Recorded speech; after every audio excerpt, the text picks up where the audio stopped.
দামোদর নদীর পাড়ে গৈতানপুর গ্রাম। একসময় গ্রামের সকলেই ছিলেন শক্তির উপাসক। নীলাচলে যাত্রার সময় এই গ্রামে পা রেখেছিলেন চৈতন্যদেব। তারপরে বৈষ্ণব ভাবধারার প্রভাব পড়ে এই গ্রামে।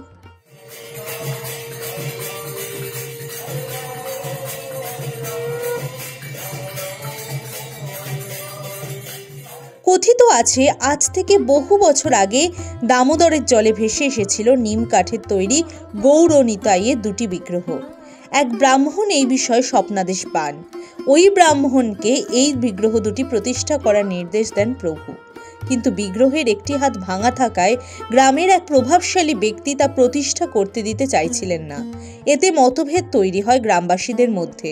লটারি করার সিদ্ধান্ত নিলে সেখানে কারচুপির অভিযোগ ওঠে, কিন্তু অবশেষে নিম কাঠের ওই গৌর নিতাইকে প্রতিষ্ঠা করা হয়। যখন এই বিগ্রহটি ভেসে এসেছিল নদীতে, তখন গৌরাঙ্গের বাঁ হাতের কিছুটা অংশ ভাঙা ছিল। যেহেতু ভাঙা বিগ্রহ নতুন করে প্রতিষ্ঠা করতে নেই, সেই সময় আমাদের গ্রামে একজন বিত্তশালী ব্যক্তি ছিলেন, প্রভাবশালী ব্যক্তি ছিলেন, তার নাম ছিল পাঁচুগোপাল হাজরা। এখন তিনি পরলোক গমন করেছেন যদিও। সেই পাঁচুগোপাল হাজরার মতবাদ ছিল যে উনি পুরনো বিগ্রহটিকে জলে আবার দিয়ে নতুন বিগ্রহ তিনি নবদ্বীপ থেকে আনবেন এবং সেই বিগ্রহটি প্রতিষ্ঠা হবে। তা সেই মুহূর্তে আমাদের গ্রামের লোক দুটি ভাগে বিভক্ত হয়ে যায়।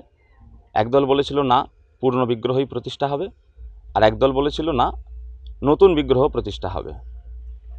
এবং পাঁচুগোপাল হাজরা এখানে একটি লটারির মতো করেছিল, যে লটারিতে উনি কিছুটা জালিয়াতি করতে গিয়ে ধরা পড়ে গিয়েছিলেন। তো সেই মুহূর্তে অনেক দাঙ্গা মারপিট অনেক কিছু হয়েছিল গ্রামে, এবং পরবর্তীকালে সেই বিগ্রহটি, নতুন বিগ্রহটি প্রতিষ্ঠা হয়। এবং পরবর্তীকালে বিগ্রহটি প্রতিষ্ঠা হওয়ার পর যে সমস্ত ব্যক্তিরা বলেছিল যে আমরা নতুন বিগ্রহ প্রতিষ্ঠার দলে, সেই সমস্ত ব্যক্তিদের বাড়িতে আগুন ধরে যায়। এবং ধরুন মাঝে এমন একটি বাড়ি রয়েছে যে বাড়িটি বলেছিল যে না, আমরা নতুন বিগ্রহ চাই না, আমরা পুরনো বিগ্রহ চাই। তার দুই পাশে দুটি বাড়ি আছে, যে দুটি ব্যক্তি চেয়েছিল যে না, নতুন বিগ্রহ প্রতিষ্ঠা হোক, তাদের দুটি বাড়িতে আগুন ধরেছে। কিন্তু মাঝে যে ব্যক্তি চেয়েছিল যে পুরনো বিগ্রহ প্রতিষ্ঠা হবে, সেই ব্যক্তির বাড়িতে কিন্তু আগুন লাগেনি। সকালে মিষ্টি ভোগ দেওয়া হলেও দুপুরে গৌর নিতাইকে অন্ন ভোগ নিবেদন করেন গ্রামবাসীরা। সেখানে শাক, আলু সহ বিভিন্ন সবজি সহযোগে নিরামিষ পদ দেওয়া হয়। শীতকালে বেগুন নিবেদন করার প্রচলন রয়েছে। জনশ্রুতি আছে একবার গ্রামের কোনো ভক্তের বাড়িতে বেগুন চুরি করতে গেছিলেন গৌর নিতাই। সেই থেকে ওই ভক্তদের বাড়ি থেকে আসা বেগুন ভোগে নিবেদন করা হয়। আমরা দাদুদের মুখে বা জেঠুদের মুখে শুনেছি উনি বেগুন চুরি করতে গিয়েছিলেন। এক ভদ্রলোক পাশে বেগুন চাষ করেছিলেন, ওনার জমিতে ভালো বেগুন হয়েছিল। মেলার সময় আমার দাদু ওনার কাছে চাইতে গিয়েছিলেন যে আমাকে বেগুন দেওয়া হোক নিতাইয়ের ভোগের জন্য। উনি দেননি, বলেছিলেন না, এই মুহূর্তে বেগুন নেই, পরবর্তীকালে হলে দেখা যাবে। তা আমার দাদু সেই মুহূর্তে ফিরে আসে খালি হাতে। পরের দিন সকালবেলা গিয়ে দেখা যায় যে সেই জমিতে যত বেগুন আছে সব একটি কোণে জড়ো করা, এবং ওই কোণে বেগুনের ঠিক পাশেই একজোড়া খড়ম এবং গায়ের নামাবলী সেইখানে রাখা। আজও তাদের বাড়ি থেকে মাঘ মাসের 4 তারিখে তাদের বাড়ি থেকে এখনও পর্যন্ত চাল, সবজি, বেগুন সমস্ত কিছু এখনও আসে ভোগের জন্য। প্রতি বছর এই সময় গৌর নিতাইয়ের বিশেষ পুজোর আয়োজন করা হয় গৈতানপুর গ্রামে। মেলাও বসে, এবছরও তা ব্যতিক্রম হয়নি। এই সময় পুরনো মন্দির থেকে নতুন মন্দিরে আনা হয় গৌর নিতাইকে। সেখানে 4 দিন থাকার পরে পুরনো মন্দিরে ফিরে যান তারা। গৌর নিতাইয়ের সেই যাত্রা দেখতে ভক্ত সমাগম হয় এই গ্রামে। 2 ব্রাহ্মণের মাথায় চড়ে পুরনো মন্দিরে ফিরে যান গৌর নিতাই। আমাদের এই গৌরাঙ্গ মহাপ্রভুর যেটা মেলার যেটা মূল আকর্ষণ, সেই জিনিসটাই হচ্ছে আমাদের গৌরাঙ্গ মহাপ্রভুর যে ঠাকুর যাওয়া আসার যে প্রসেশনটা বা যে শোভাযাত্রাটা, সেটা হচ্ছে সবথেকে মুখ্য বিষয় হিসেবে আমরা এখানে ভাবি এটা।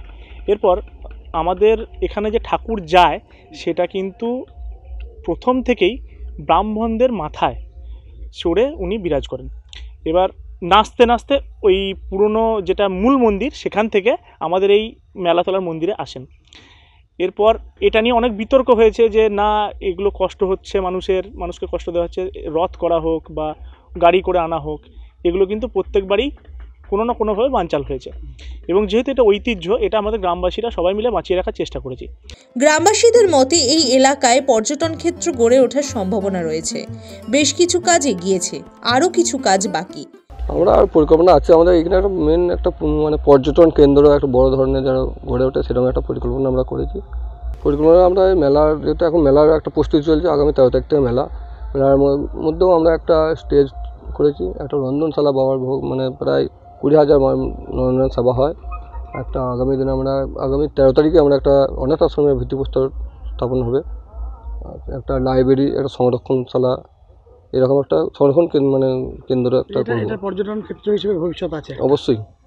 কিভাবে যাবেন এই গ্রামে? বাঁকুড়া বর্ধমান পুরনো সড়ক দিয়ে কয়েক কিলোমিটার গেলেই পাবেন শালুনের মোড়। সেখান থেকে খানিকটা পথ গেলেই দামোদর নদীর ধারেই কৈতানপুর, আর সেখানে এখন গৌরনিতাইয়ের মহোৎসব চলছে। বর্ধমান থেকে চন্দন ঘোষের রিপোর্ট, দ্য ওয়াল।